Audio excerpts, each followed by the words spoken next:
everyone, welcome back to Curtain Calls Behind the Scenes with Szczecin Jazz. I am at the Opera Theatre again to talk about lights today. Because, you know what, without lights you can't actually see what you're listening to, so you're missing out on a lot of the action, but there's a lot more to it. So I am here with Dawid Karolak, who actually knows a lot about stage lighting. He is the stage lighting engineer of the Opera Theatre. Let's talk about lights.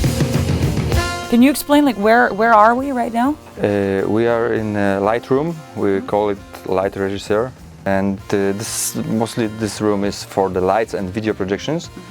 And it's my place to work in the opera. You have a lot of different types of lights and different colors and everything.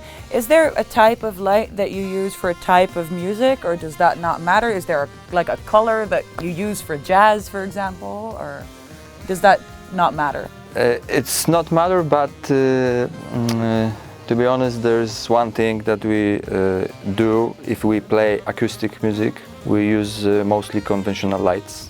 What are those? They are analog, old ones, with the bulbs. And they don't move? They don't move, and they also don't make any sound. But for jazz, when you improvise a large part of your show, you can't program a light show around that. You can, but it's only cues like start the show and maybe some breaks, but you never know when they start to improvise and how long it takes. So you have to be on point. You have to be sharp. Yeah, you have to be sharp for sure. I learned a lot today, so I'm gonna move on to my next guest and talk about lighting and music a little bit more. Will we see you at the festival? Yeah. And you will be lighting my Dutch colleagues. I can't wait. Yeah. That'll be very exciting.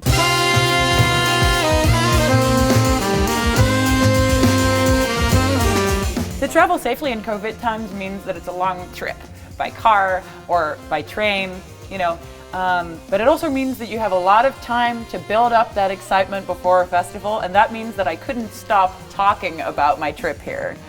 One of the people that I talked to about this trip a lot was my friend and colleague, Alexander Beets.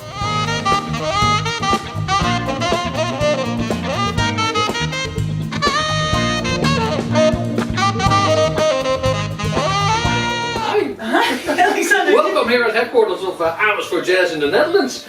We always call it a suburb of Amsterdam because otherwise people don't know where it is. It's about 30 kilometers from Amsterdam and it's the exact center of the Netherlands. If you're such a citizen of the world, what is your connection to Szczecin Jazz? Well, Szczecin Jazz, I heard about it actually, and I was pretty jealous. There's this guy called Sylvester, and he actually got Winter Marsalis and he got Erika Badu at this festival.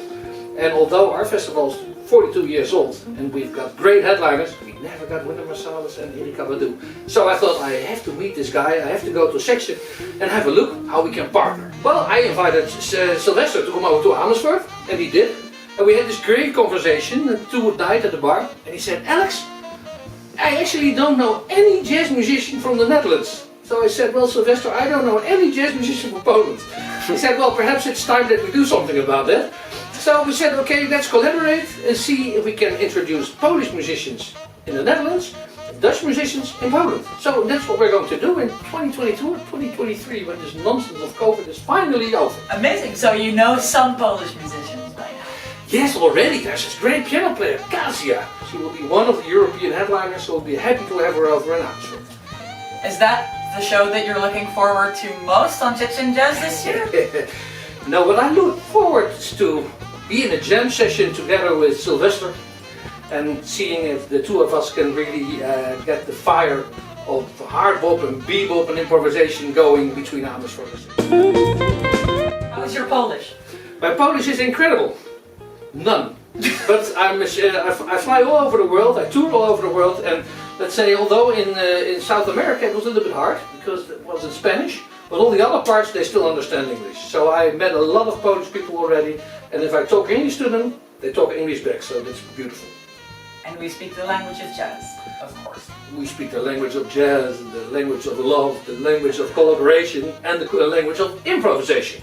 So that's important. How about that? Well, I say we're about ready. Let's go to Poland.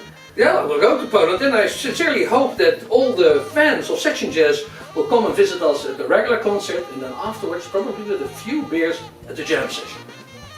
I look forward to it already.